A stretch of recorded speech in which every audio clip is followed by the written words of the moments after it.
Είμαστε λοιπόν ήδη στην τρίτη ώρα της εκπομπής, 5η 7 του Σεπτέμβρη, στο μικρόφωνο Αργύρου Γεωργίου Θωμά.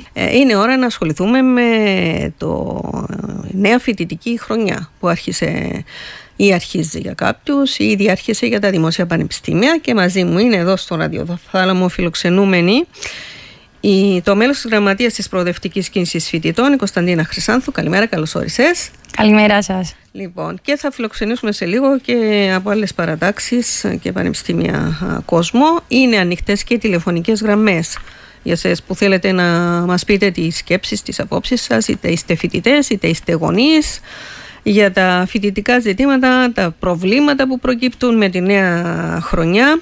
Λοιπόν, Κωνσταντίνα, να τα ιεραρχήσουμε λίγο αυτά τα ζητήματα, έτσι, και επειδή όλοι βλέπουμε τον τελευταίο καιρό να γίνεται μεγάλος λόγος και για τα ενίκια που καλούνται να πληρώσουν οι γονείς και κατά συνέπεια επιβαρύνεται ο οικογενειακός προγραμματισμός, ο οικογενειακός προϋπολογισμός, αν θέλει, σε όλη αυτή την κατάσταση που επικρατεί με τις δυσκολίες και την ακρίβεια.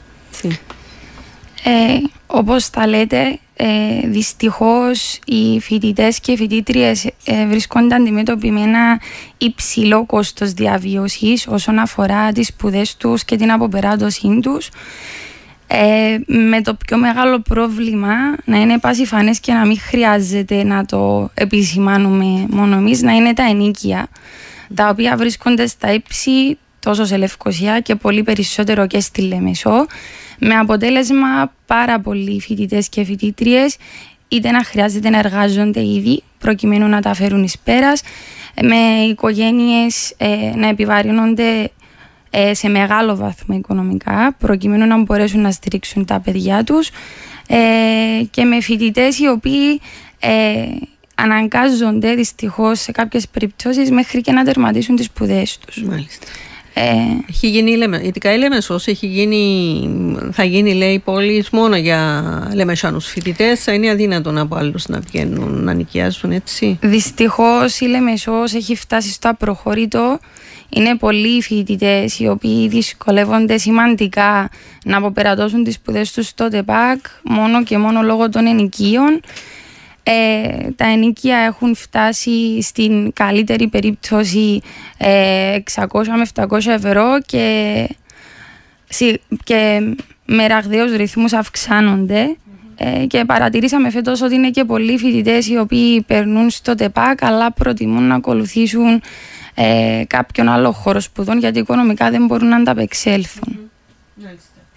Και βεβαίως πέραν των ενοικίων, όσοι οι φοιτητές αναγκάζονται να πηγαίνουν και σε άλλες πόλεις, γιατί είναι και αρκετοί που χρησιμοποιούν είτε για να μετακινηθούν, ας πούμε, στο ΤΕΠΑΚ. Ξέρω κάποιους από τη Λευκωσία που προτιμούν να πηγαίνουν και να έρχονται με το λεωφορείο, το επιτρέπει και η σπουδή τους φυσικά, ή να χρησιμοποιούν δικά τους αυτοκίνητα. Τώρα είναι και η ακρίβεια της βενζίνης και όλα αυτά. Είναι και αυτό ένα μεγάλο πρόβλημα. Καταρχάς, να πούμε ότι και στο Πανεπιστήμιο Κύπρου και στο ΤΕΠΑΚ είναι πολλοί φοιτητές οι οποίοι προτιμούν να πηγαίνουν, έρχονται από το χώρο διαμονής μονιμής κατοικίας τους παρά να διαμένουν είτε στη Λεμεσόν είτε αντιστοιχώς στη Λευκωσία, γιατί δεν μπορούν να ανταπεξέλθουν στο ύψος των ενοικίων. Τώρα, με αυτό το δεδομένο, σε συνδυασμό με το που έχουν φτάσει οι τιμές για τη βενζίνη, δημιουργείται και πάλι πρόβλημα εκ νέου, και φυσικά και στα λεωφορεία έχει παρατηρηθεί πρόβλημα, έχει αυξηθεί δυστυχώς και το εισιτήριο των λεωφορείων. Από 2 ευρώ συγκεκριμένα έχει πάει στα 2,40. Για εμάς αυτό που μας προβληματίζει είναι η ίδια η κίνηση δεδομένων αυτών των συνθηκών να έρθουν και να αυξήσουν το εισιτήριο, ενώ γνωρίζουν ότι οι φοιτητές και οι φοιτήτρες βρίσκονται σε μια πολύ ευάλωτη κατάσταση που αντί να έχουν τη στήριξη που τους χρειάζεται για να μπορέσουν να αποπερατώσουν τη σπουδή τους, χτυπούνται από παντού, αν μπορούμε να το θέσουμε έτσι. Ναι. Πάμε να ακούσουμε, Κωνσταντίνα, και τον κύριο Κωνσταντίνο Καρσερά. Είναι πρόεδρος της Φοιτητικής Ένωσης του ΤΕΠΑΚ. Θα μας πει έτσι για το πρόβλημα. Κωνσταντίνε, καλημέρα. Καλημέρα σας. Λοιπόν, συζητούμε για τα ενοίκια και βεβαίως στο επίκεντρο είναι η Λεμεσός ιδιαίτερα. Όχι ότι αλλού είναι λιγότερα τα προβλήματα, αλλά είναι πιο έντονα στην Λεμεσό λόγω του ότι και ακόμη και ήδη οι κάτοικοι της Λεμεσού έχουν πρόβλημα με τα ενοίκια και τη στέγη. Σαφώς να αναφέρουμε πως στη Λεμεσό, ειδικά στο κέντρο της Λεμεσού, όπου στεγάζεται το μεγαλύτερο κομμάτι του Τεχνολογικού Πανεπιστημίου Κύπρου, φοιτητές και φοιτήτριες επιλέγουν να κατοικούν στο κέντρο της Λεμεσού. Έτσι βλέπουμε μετά και από έρευνα αλλά και από τους ίδιους τους φοιτητές πως υπάρχει ένα πρόβλημα με τη στέγαση. Ιδιαίτερα τον περασμένο χρόνο υπήρχε ένα μεγάλο πρόβλημα. Προσπαθήσαμε να δώσουμε κάποια λύση. Τώρα δεν θα σας αναφέρω τις τιμές και τα λοιπά, απλά να πούμε λίγο τι σαν Ειδική Ένωση και σαν Τεχνολογικό Πανεπιστήμιο Κύπρου έχουμε κάνει. Ουσιαστικά μετά από πρόταση προχωρήσαμε στο να δώσουμε ένα επίδομα ενοικίου σε αυτούς τους φοιτητές που ανήκουν σε κοινωνικο-οικονομικές κατηγορίες. Μιλούμε για ένα επίδομα το 2.500 ευρώ για 10 μοίρες για περάτωση των σπουδών τους. Σχεδόν 250 ευρώ για αυτούς τους 10 μήνες. Άρα διεκδικήσαμε ένα συμπληρωματικό προϋπολογισμό από το κράτος και τον πετύχαμε και έχει δοθεί ήδη η μοριοδότηση και θα το αξιοποιήσουν οι φοιτητές που μπορούν. Επίσης προχωρήσαμε με την πίστοση της έναρξης των εργασιών για την ανέγερση των πέραν των 500 εστιών στην περιοχή Βερενγκάρια στα κάτω πολεμίδια, πάλι με το συμπληρωματικό προϋπολογισμό ενός μεγάλου ποσού, σχεδόν 9 εκατομμυρίων. Αυτές οι φοιτητικές εστίες στο Βερενγκάρια, επειδή είναι πολλά χρόνια που το ακούμε, προχωρά, τι γίνεται? Πολύ σωστά, καλή ερώτηση. Να πούμε ότι τα τελευταία χρόνια ήταν στο στάδιο της διεκπαιρέωσης. Τώρα ξεκινούμε στο στάδιο της υλοποίησης. Και αυτό είναι ένα θετικό βήμα, διότι ευελπιστούμε πως με την ανέγερση αυτών των εστιών και τη στέγαση αρκετών φοιτητών θα μπορούμε να ρυθμίσουμε και λίγο τις τιμές της Λεμεσού, αυτό αφορά τη στέγαση. Των ενοικίων, ναι. Αλλά να πούμε ότι τα τελευταία χρόνια ήταν το πρόβλημα η προσφορά και να την βρεις κάπου μαζεμένη και να βρεις την πληροφόρηση.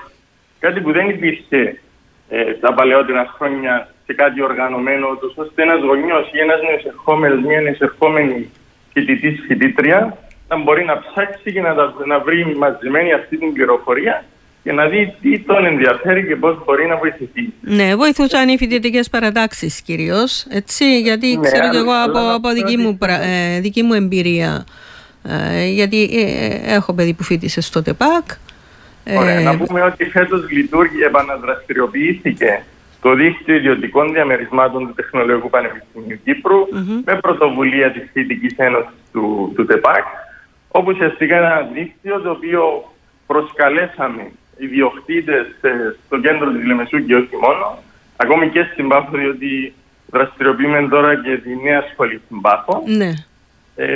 Και ουσιαστικά ήταν η μαζεμένη πληροφόρηση για τους γονείς και για τους νεοεισερχόμενους να τους βοηθήσει να βρουν αυτά που υπάρχουν. Και ξέρετε, με τη βοήθεια αυτού του επιδόματος που δίνεται σε αρκετούς φοιτητές, μιλούμε για μεγάλο αριθμό φοιτητών,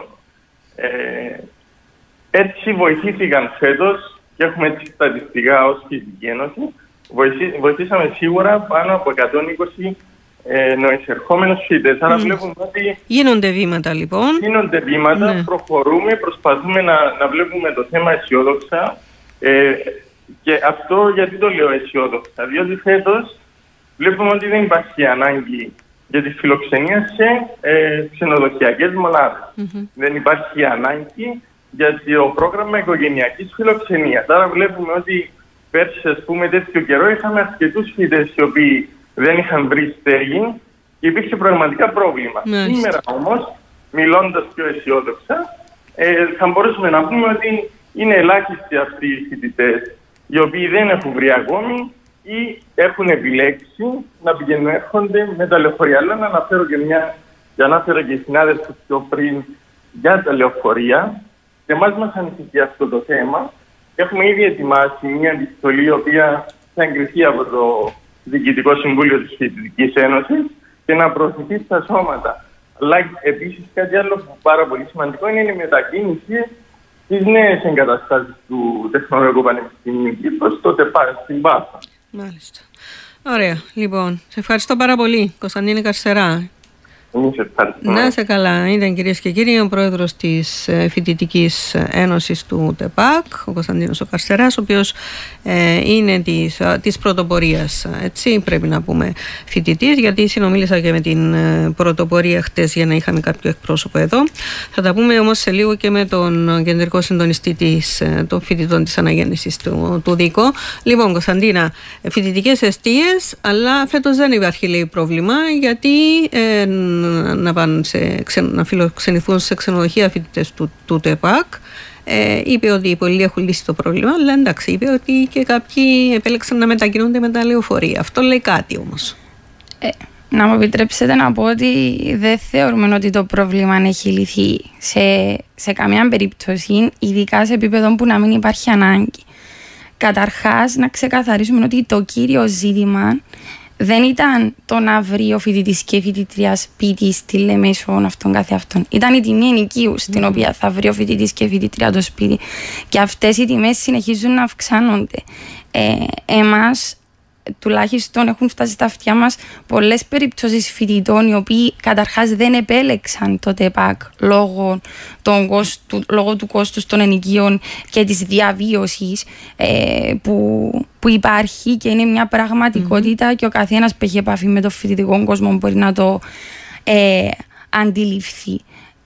Περαιτέρω, να αναφέρουμε ότι και για τις φοιτητικές εστίες που ήταν πάντοτε έναν από τα βασικά μας προτάγματα ως προοδευτική, και για τις 500 εστίες είχαμε ασκήσει έντονες πιέσεις, ήταν μέσα στις βασικές μας διεκδικήσεις για να καταφέρουμε να το πετύχουμε, τόσο στο ΤΕΠΑΚ όσο και στο Πανεπιστήμιο Κύπρου, γιατί και στο Πανεπιστήμιο Κύπρου εκκρεμεί η β' φάση εστιών που πρόνοει ακόμα 700 εστίες. Και τώρα στο ΤΕΠΑΚ περιμένουμε να ξεκινήσει η ανέγερση ακόμα 500 εστίων. Θέλουμε να χτιστούν εστίες, θέλουμε να παραδοθούν στα σωστά χρονοδιαγράμματα στους φοιτητές, γιατί χρειάζονται στήριξη τα πανεπιστήμια για να μπορέσουν να ολοκληρώσουν τις φοιτητικές εστίες. Και είναι δουλειά του κράτους να το κάνει αυτό. Είναι δουλειά του κράτους, εδώ θα κατέληγα, ναι. Γιατί εδώ βλέπω και μήνυμα που λέει η ακροατής, η ακροάτρια, αν ενοικιάσω στα κατεχόμενα, θα με κατακρίνει κάποιος, γιατί μιλούμε, το πρόβλημα δεν είναι μόνο στη Λεμεσό, όπως είπες και εσύ, είναι και στη Λευκοσία. Και να δούμε τι θα γίνει και στη Λάρνακα όταν θα γίνει, όπως υποσχέθηκε και ο πρόεδρος της Δημοκρατίας, τον κύριο Βίρα, τον Δήμαρχο, ότι θα κάνουν πανεπιστημιακή σχολή και στην Δημόσιου Πανεπιστήμιου και στη Λάρνακα. Υπάρχει βέβαια και το ιδιωτικό εκεί.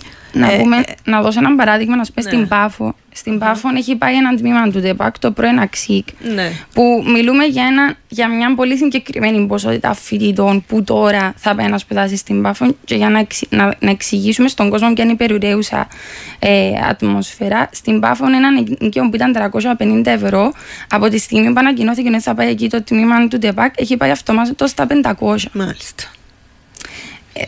Θέλοντας να καταδείξουμε αυτόν τον τρόπο το τι επικρατεί, για να μην δώσουμε και λαθασμένα το μήνυμα ότι ελύθηκε το πρόβλημα στη Λεμεσόν και βαίνουν όλα καλώς.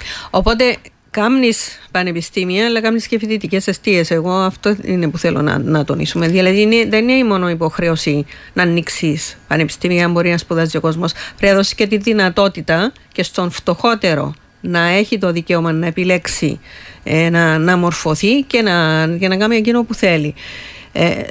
Καλημέρα, λέει εδώ, να διαβάζουμε και τα μηνύματα. Να επαναλάβω ότι μπορείτε να παίρνετε και στο 77-77-1010. Σχετικά με τη φοιτητική χορηγία κάναμε αίτηση από τις 31 Τρίτου του 23 και ακόμα απάντηση δεν πήραμε. Από χτες παίρνει τηλέφωνο, θα πω και το τηλέφωνο, στο 2280-4017, και δεν το απαντούν. Πήρα και σήμερα και δεν το απαντούν. Θα δυσκολευτείτε πολύ, δυστυχώς, να σας απαντήσουν από κυβερνητικές υπηρεσίες τηλεφωνά. Αυτό είναι δεδομένο. Αν μπορώ να φορμιστώ από το τελευταίο μήνυμα για να πω 2 λόγια, γιατί η φοιτητική χορηγία είναι πολύ μεγάλο ζήτημα που μας καίει εδώ και χρόνια. Καταρχάς να πω ότι γενικότερα όσον αφορά το κόστος διαβίωσης των φοιτητών, αλλά και το στεγαστικό αυτών καθεαυτών, σαν προοδευτική, έχουμε εδώ και πολύ καιρό, γιατί δεν ερχόμαστε να διαπιστώσουμε μόνο το πρόβλημα, θέλουμε να δώσουμε και λύσεις. Ερχόμαστε εδώ και πολύ καιρό και προτείνουμε κάποιες πολύ συγκεκριμένες θέσεις σε πρώτο στάδιο βραχυπρόθεσμες για να βοηθήσουμε άμεσα τους φοιτητές. Μία από αυτές τις θέσεις είναι το να επαναφερθούν καταρχάς τα 12 εκατομμύρια ευρώ που αποκόπηκαν από τη φοιτητική μέριμνα τα τελευταία 10 χρόνια. Συγκεκριμένα αποκόπηκαν 24 από την απερχόμενη κυβέρνηση. Αυτό σημαίνει ότι πάρα πολλοί κόσμος, ο οποίος έχει ανάγκη τη φοιτητική χορηγία, δεν την παίρνει. Περαιτέρω έρχεται να προσθεθεί και αυτό που ακροατής έστειλε με το μήνυμα, ότι είναι αδιανόητο τα ποσά να κατατέθονται σχεδόν 1 χρόνο μετά την αίτηση των φοιτητών. Και ιδιαίτερα για πρωτοετής φοιτητές, που είναι αυτοί που θα πρέπει να δώσουν το πρώτο ντεπόζιτο για το ενοικιό, ίσως να επιπλώσουν σπίτια, να κάνουν κάποιες ενέργειες. Είναι δυσβάσταχτα τα ποσά και η οικονομική στήριξη αργεί πολύ να έρθει. Οπότε εμείς θέλουμε να εξυγχρονιστεί και να επισπευθεί η διαδικασία των αιτήσεων για τη φοιτητική χορηγία, να επιστραφούν τουλάχιστον τα 12 από τα 24 εκατομμύρια ευρώ που αποκόπηκαν και γενικότερα να αυξηθεί ο προϋπολογισμός της κρατικής φοιτητικής μέριμνας, προκειμένου να αυξηθούν και οι δικαιούχοι αυτοί. Λοιπόν, πριν προχωρήσει να πάρουμε και έναν ακροατή. Παρακαλώ, καλημέρα σας. Μια όμορφη καλημέρα από την πόλη της Χρυσοχούς. Κύριε Ανδρέα, σας ακούμε. Και σένα και στον καλεσμένο σου και στον προηγούμενο καλεσμένο, τον κύριο Κασσεράνο, αλλά ποιο που με έκαμε έκπληξη εμένα ο φίλος μου ο Κασσεράς, όπως τα είπε, είναι όλα από λύση. Λύσαν όλα τα προβλήματα. Επειδή είμαι παθών για έναν ενίκιο στη Λεμεσόν για φέτη που αγώνισα μου στο ΤΕΠΑΚ. Αν έχει κανένα που να τα πληρώσει, αλλά ξέρω γιατί το κάνουν τούτο. Πόσα είναι το ενίκιο, πέστε μας. 800. 800. Μια καμαρούα. Ξέρω και τι καμαρούες εντωμεταξύ εντούτες. Μπράβο. 800 ευρώ. Μια καλή, γιατί που να τρώεται να μπορεί να μείνει μέσα ο παιδί σου. Καλώς. Διαφορετικά, δύσκολη κατάσταση. Και άλλα τόσα, και άλλα χρήματα για να περάσει. Θέλει το... Είναι μόνο για να περάσει. Δηλαδή, θα ήταν, αν δεν ήμουν που μπορεί Χρυσοχούς, πες, και ήμουν που πιο κοντά, ήταν προτιμότερο να πάνε και να έρχεται. Έτσι ακόμα τόσο πετρόλαο. Μάλιστα. Τόση μπεζίνα, γιατί σαν να μην υπάρχουν στο δυνατόν, δεν σας ακούμε καλά. Ναι, ξαναπέστε μου. Που την Πάφων στη Λεμεσόν, αν ήταν να είμαι που Πάφων, ήταν να προτιμήσω να πάνε και να έρχεται η κόρη μου. Μάλιστα. Αν κολλήσαω μάλλον, για να μην παρεξηγώ. Ενώ που η πόλη της Χρυσοχούς είναι δύσκολο. Βεβαίως είναι δύσκολο. Ο φίλος μου ο Καστεράς, αντί να βγούμε όπως ευκένει άλλη κοπέλα από μαζί σου και λαούν τα προβλήματα, ευκένει για μένα μακράν καλά μας το ρεγιό πρόσωπο για μαζί του. Αλλά όταν βγαίνουν νέοι, δεν ξέρω αν νέος τσεκιός, πρέπει να τα βλέπουν τώρα τα προβλήματα. Είναι νέος, είναι φοιτητής, ναι. Αν είναι φοιτητής, λυπούμε που κάνουμε και εκεί καλά, μα είναι φοιτητής. Διότι αν περνά και ο σκαλάς βαστά ο κύριος που και περνά, να μην τα οροποιήσει ότι ενούλα έκαμα κίνα και να κάνουν τούα και ενούλα έτοιμα και λιούνται. Μάλιστα. Λυπούμε αφάνταστα. Συγγνώμη για την παστή μου, αλλά ας θέλει ο φίλος να με γνωρίσει ο φίλος μου ο Καστεράς. Γεια σου το τηλεφωνό μου να μιλήσω μαζί του. Ωραία, ναι, τον έχουμε κλείσει. Να είστε καλά, καλή μέρα, καλή Σαββατοκυριακό. Ευχαριστώ. Να είστε καλά, κύριε Ανδρέα. Πάμε να ακούσουμε όμως και τον κεντρικό συντονιστή της Δημοκρατικής Παράταξης Κυπρίου Φοιτητών Αναγέννηση, τον κύριο Φίλιππο Παπανδρέου, μας ακούει. Καλημέρα σας, κύριε Παπανδρέου. Καλημέρα σας. Λοιπόν, φωνάζει ο κόσμος και για τα ενοίκια και γονείς. Ακούσαμε προηγουμένως έναν παππού, ήταν ο κύριος Ανδρέας, 800 ευρώ μόνο για μια τρύπα στην ουσία. Για να μένει εγγονή του, λέει. Ο ίδιος είναι από την πόλη Χρυσοχούς οικογένεια, οπότε αναγκαστικά νοικιάζει στη Λεμεσό για να πάει στο ΤΕΠΑΚ η φοιτήτρια. Αλλά και άλλα προβλήματα. Φαίνεται πως δυσκολεύουν τα πράγματα για να έχουν όλοι το ίδιο δικαίωμα να μπορούν να σπουδάσουν. Ναι, ο κόσμος φωνάζει και δυστυχώς αυτό το πρόβλημα είναι φανές με τα ενοίκια προφανώς. Ίσως αναγέννηση βλέπουμε αυτό το πρόβλημα και προτείνουμε κάποιες λύσεις ούτως ώστε να επιλυθεί αυτό το πρόβλημα. Όπως είναι κάποια οικονομική ενίσχυση των φοιτών που νοικιάζουν μακριά από τη μόνιμη κατοικία τους, την παροχή οικονομικών κινήτρων σε ιδιώτες που νοικιάζουν σε φοιτητές, την επιβολή πλαφών που το κράτος ώστε να ελέγχει τα ενοικιά, ή ακόμα και την ανέγερση των φοιτικών εστιών. Γιατί άκουσα προηγουμένως αναφέρεται για τη Λάρνακα. Η Λάρνακα σταδιακά φτάνει, επειδή μένω στη Λάρνακα, φτάνει σταδιακά στα επίπεδα της Λευκωσίας τα ενοικιά. Οπότε αν αντιμετωπίζουν το πρόβλημα σε όλες τις επαρχίες με το θέμα των ενοικίων. Σε συνδυασμό μαζί με την αύξηση του ρεύματος, του νερού, του κόστους ζωής, ακόμα και της βενζίνης, καθιστά τους φοιτητές να πηγαίνουν έρχονται στις επαρχίες που σπουδάζουν αρκετά το κόστος διαβίωσης. Πολλοί επιλέγουν, τουλάχιστον κάποιοι επιλέγουν να μένουν στις πόλεις που ζουν και ειδικά ας πούμε πάρα πολλοί Λευκωσιάτες. Ξέρω ότι δεν επιλέγουν πλέον ΤΕΠΑΚ για παράδειγμα και προτιμούν να πάνε σε ένα ιδιωτικό, να πληρώσουν ένα πανεπιστήμιο και να μένουν στο σπίτι τους με τους γονείς τους. Δυστυχώς είναι κρίμα όταν ακούμε όταν επιλέγουν ένα ιδιωτικό πανεπιστήμιο που πληρώνουν και δεν μπορούν να φοιτήσουν σε έναν δημόσιο πανεπιστήμιο που θεωρητικά είναι δωρεάν. Αυτό μας λυπεί αφάνταστα. Και επίσης όχι μόνο στη Λευκωσία έχουμε και θέματα για το ΤΕΠΑΚ, επειδή μιλάτε για το ΤΕΠΑΚ, έχουμε θέμα ότι δεν υπάρχει απευθείας σε λεωφορεία από Αμμόχωστον προς Λεμεσόν.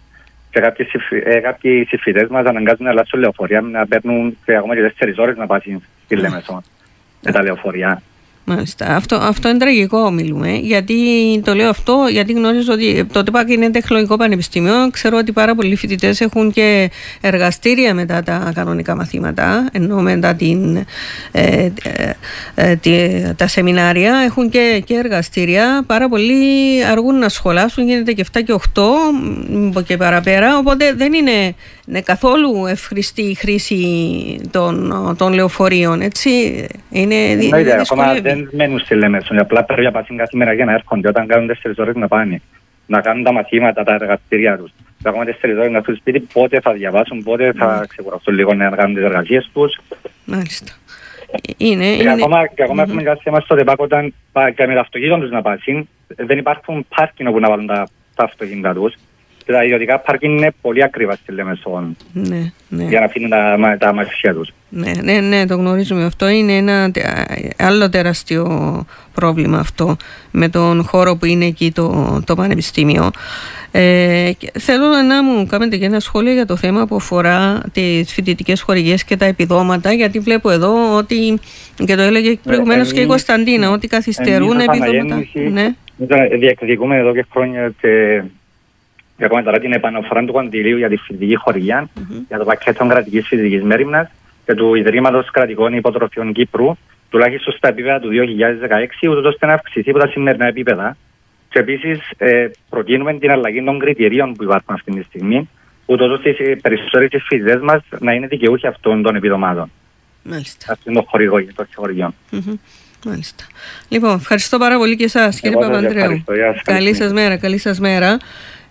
Σιγά σιγά εξαντλείται και ο χρόνος. Εδώ λέει ότι ακροάτρια να διαμαρτυρηθούν οι φοιτητές, να βγουν στους δρόμους. Εμείς θα τους στηρίξουμε οι υπόλοιποι, γιατί έχουν δίκαιο. Σε άλλες χώρες, λέει άλλος ακροατής, εάν δεν χρησιμοποιεί κάποιος ένα διαμέρισμα, πληρώνει μεγάλους φόρους και σε κάποιες περιπτώσεις το παίρνει το διαμέρισμα και το κράτος. Στη Λεμεσό, λέει, ή σε άλλες πόλεις υπάρχουν άδειοι πύρκοι.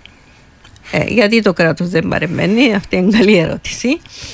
Λοιπόν, και είναι ξανά το θέμα με την φοιτητική χορηγία και τα ενοικία.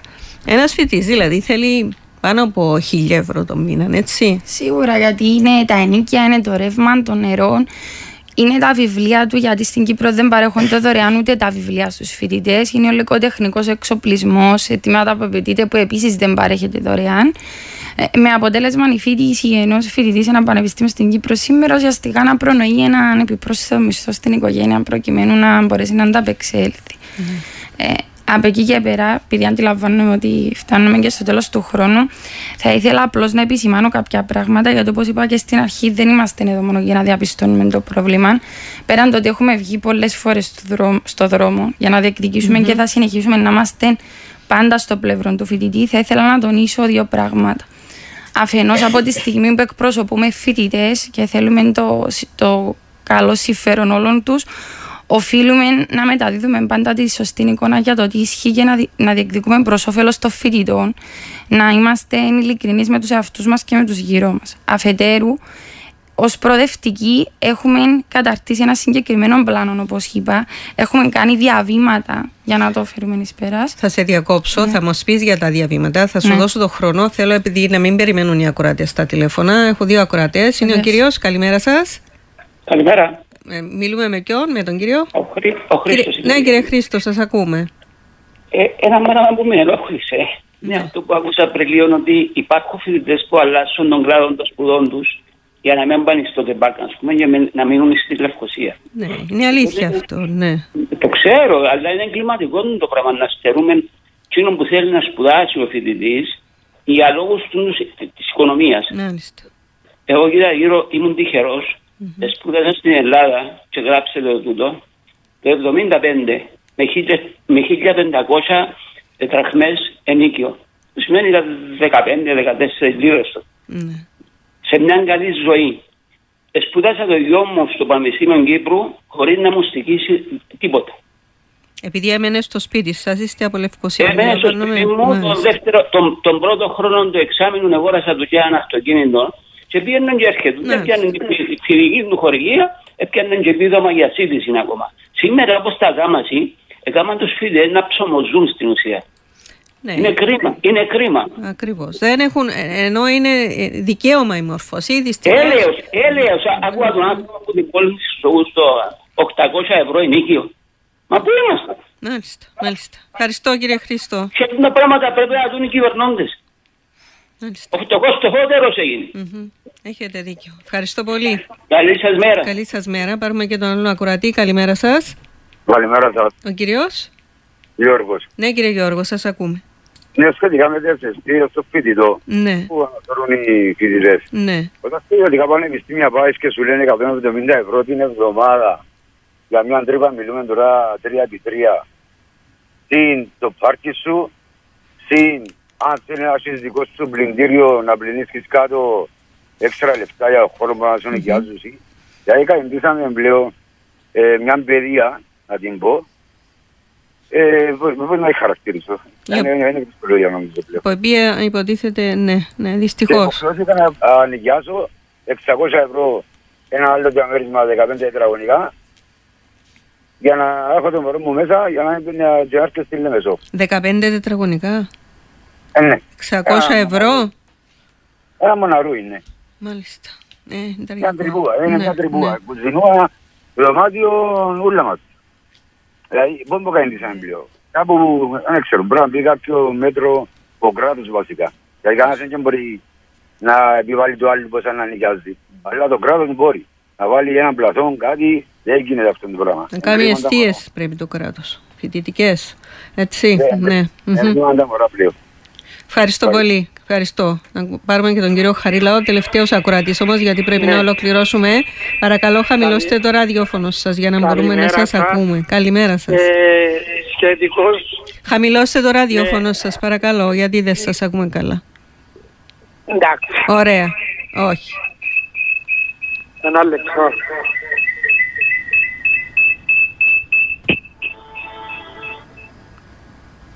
Εντάξει, τώρα είναι εντάξει, ναι. Το λοιπόν, ο λόγος που ακριβώς αντώσαν πολλά τα ενίκαια που προώθησε η κυβέρνηση για να κρυβώσουν τα ενίκαια, ένας είναι ο λόγος. Και πρέπει να το καταλάβουν όλοι. Δεν πρέπει να σπουδάσουν οι φτωχοί. Μάλιστα. Είναι αδιανόητο να σπουδάζουν οι φτωχοί. Γι' αυτόν ακριβώς αντώσα πολλά η ζωή για τους φοιτητές. Μάλιστα. Αυτόν έχω να πω και ας το δει οι κυβερνώντες. Και ο σημερινός πρόεδρος. Μάλιστα. Ευχαριστώ κύριε Χαρίλα. Πουδέποτε του ήταν υπέρ των φτωχών. Τον γνωρίζω προσωπικά εγώ. Μάλιστα. από 12 χρονών. Ευχαριστώ κύριε Χαρίλαε. Να είστε καλά. Έγινε, ευχαριστώ. Νομίζω πήγε το μήνυμα. Λοιπόν, Κωνσταντίνα μου, επειδή δεν σου δώσαμε χρόνο, πες μας έτσι στα γρήγορα τις ενέργειες που κάνουν οι προοδευτικοί. Θα πω στα γρήγορα, όλα υπό το πρίσμα της ανάγκης για κρατική πρωτοβουλία, γιατί υπάρχει απουσία του κράτους και ήταν η κοινή συνισταμένη όλων των τηλεφωνημάτων που ακούσαμε τώρα. Πέραν από την ενίσχυση της φοιτητικής χορηγίας και την επαναφορά των 12 εκατομμυρίων ευρώ, υπάρχει ανάγκη να ενισχυθεί το ποσό στην κρατική φοιτητική μέριμνα για τους δικαιούχους του επιδόματος διαβίωσης, όπου να πούμε ενδεικτικά ότι, για παράδειγμα, το 2022 αιτήθηκαν 5.000 άτομα και το πήραν μόλις 750. Υπάρχει ανάγκη για να δημιουργηθούν κοινωνικά τιμολόγια για φοιτητές βάσει κοινωνικο-οικονομικών κριτηρίων για λογαριασμούς σε ρεύμα και νερό, κάτι που γίνεται σε άλλες χώρες. Όπως επίσης υπάρχουν και η ανάγκη οι δήμοι, σε δήμους που δεν υπάρχουν μειώσεις στο κόστος των υπηρεσιών για τους φοιτητές, αυτό να γίνει, όπως για παράδειγμα στα Σκύβαλα. Έχουμε μιλήσει ήδη με την Ένωση Δήμων Κύπρου, που ήταν θετική, για να πούμε ότι και δήμους που ήδη προχωρήσαν σε το διάβημα. Για παράδειγμα, ο Δήμος Λεμεσού από 33% έκπτωση στους φοιτητές προχώρησε σε 50% έκπτωση σε παροχή σε φοιτητές. Περαιτέρω υπάρχει ανάγκη σε πιο μακροπρόθεσμο στάδιο η κυβέρνηση να ελοποιήσει επιτέλους το σχέδιο που εκπονήθηκε για παροχή στέγη προς κάλυψη των αναγκών που υπάρχουν στη βάση εισοδηματικών κριτηρίων. Κυρίως αυτό έχει να κάνει με έναν έργο το οποίο ανέλαβε ο ΚΟΑΧ, το οποίο ποτέ δεν ολοκληρώθηκε, γιατί δεν υπάρχει κατάλληλη στήριξη από το κράτος από άποψη χρηματοδότησης. Και υπάρχει ανάγκη επιτέλους να μπει σε τροχιά υλοποίησης. Περαιτέρω είναι και το ζήτημα των εστιών, το οποίο συζητήσαμε. Αν και να πούμε ότι δεν φτάνει μόνο να χτιστούν εστίες, πρέπει να πούμε, όπως είπαμε και πριν, ότι πρέπει να γίνουν στο πρέπον χρονοδιάγραμμα και επίσης στις υφιστάμενες τιμές, γιατί να αναφέρουμε ότι επίσης φέτος στο ΤΕΠΑΚ αυξήθηκαν οι τιμές των εστίων. Ωραία. Λοιπόν, σε ευχαριστώ πάρα πολύ. Θα δώσουμε συνέχεια χρειαστεί. Να είσαι καλά. Θα δώσουμε και να διαβεβαιώσουμε και τον κόσμο ότι εμείς θα συνεχίσουμε να μαχόμαστε υπέρ των φοιτητών και αντιλαμβανόμαστε πλήρως την κατάσταση που επικράτησε. Δεν ξέρω αν έχεις πρόχειρο έναν τηλέφωνο να μας πει αν θέλουν κάποιοι γονείς ή οι φοιτητές να μιλήσουν με την προοδευτική. Κάποιοι έχουν και δεύτερη κατανομή τώρα, νομίζω. Ίσως κάποιοι ψάχνουν ή θέλουν κάποια βοήθεια. Μπορούμε να το πούμε και μετά, δεν το έχεις έτσι πρόχειρα. Ναι, να σας το δώσω να το πούμε. Ναι. Βασικά το έχω τώρα. Είναι 22 377 315. Θα έχουν άμεση ανταπόκριση. Οποιοδήποτε αντιμετωπίζει οποιοδήποτε πρόβλημα, είμαστε πρόθυμοι όσο μπορούμε να βοηθήσουμε. Ευχαριστώ πάρα πολύ.